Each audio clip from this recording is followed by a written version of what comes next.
Good evening. You're watching the news on Croatian television. According to the monthly poll conducted by the Promocija Plus agency, the HDZ continues to lead in party rating with almost 25%. The SDP is second with 19%, followed by Živi zid and Most. Leading the list of the most positively perceived politicians is no one with almost 25%.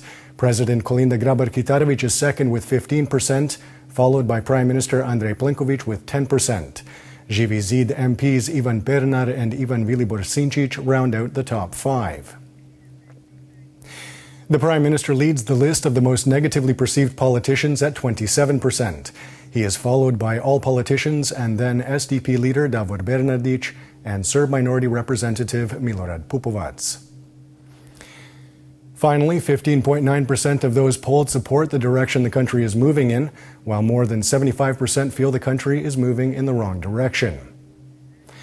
Opening today's cabinet session, Prime Minister Andrej Plenković announced that Croatia had held a successful euro-denominated bond issue. The €750 million bond matures in 10 years with an interest rate of 2.7% and a yield of 2.89%. We feel that this is another good sign of trust in Croatia, in our fiscal consolidation efforts over the past 2 or more years, and the positive results we have achieved have resulted in these reduced interest rates and yield. And in that sense, we can freely say, given that we are not part of the Eurozone yet, that if we had been part of the Eurozone, these interest rates might be a little above 1%. For all those who are in a dilemma as to whether or not we should join the Eurozone, I think that this is the best indicator of what we should do, which path we should follow as soon as possible. Government put into parliamentary procedure today a package of legislative proposals, including one dealing with the State Archive. Part of the plan is to make archive materials, including those from the former Yugoslavia, publicly available. In Parliament, MPs debated the final proposal for amendments to the law on state-subsidized housing. In a bid to improve the country's demographic picture, the proposal includes a housing program for specific professions in underdeveloped regions. The opposition feel that the changes are cosmetic.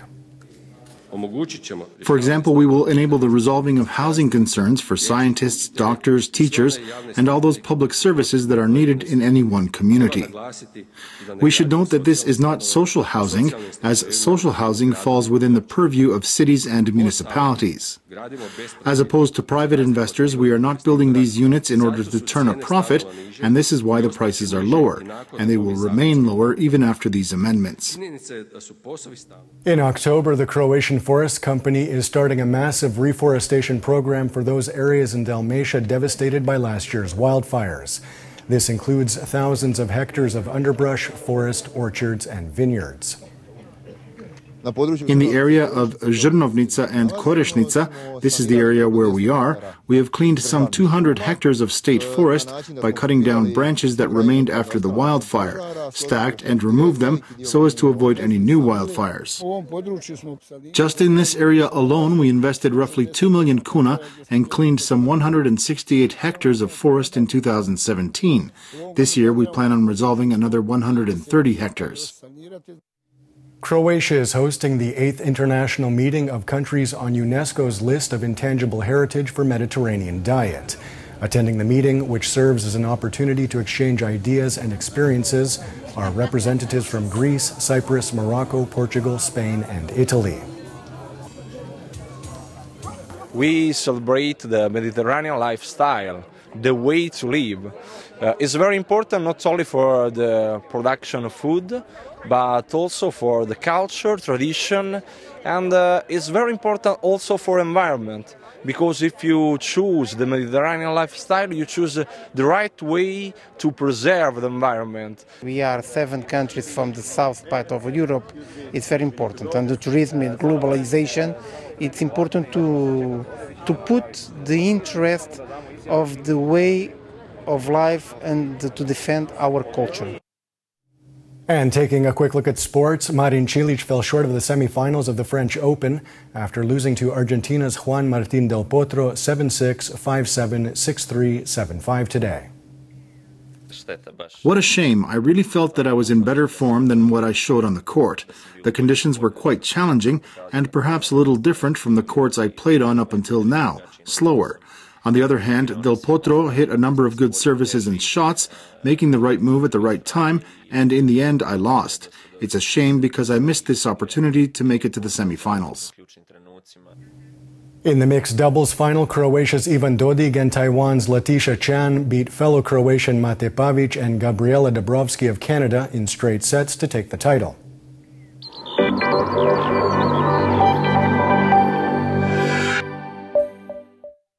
And now the forecast for tomorrow. Partly sunny throughout most of the country, however cloud cover will begin to move in the morning, starting on the northern Adriatic and spreading to the western reaches of the interior by the afternoon. The cloud cover will bring with it showers and thunderstorms. This will then spread to the rest of the country by the evening. There is a chance of some heavy storms. The coast will see a moderate southeasterly shifting to a northwesterly on the northern Adriatic. Morning lows of 13 to 19 degrees Celsius inland, 19 to 22 on the coast, will give way to highs of 25 to 31 degrees, up to 34 in the east of the country. The three-day forecast for the interior calls for variable weather on Saturday with frequent showers and cooler temperatures. Sunday will bring with it more stable weather, however there is still a chance of some showers, especially in mountainous regions and in the east. Monday will see a return to predominantly sunny skies and hot weather. The coast will also see variable weather on Saturday with showers and thunderstorms. Sunnier and warmer weather will return on Sunday and Monday.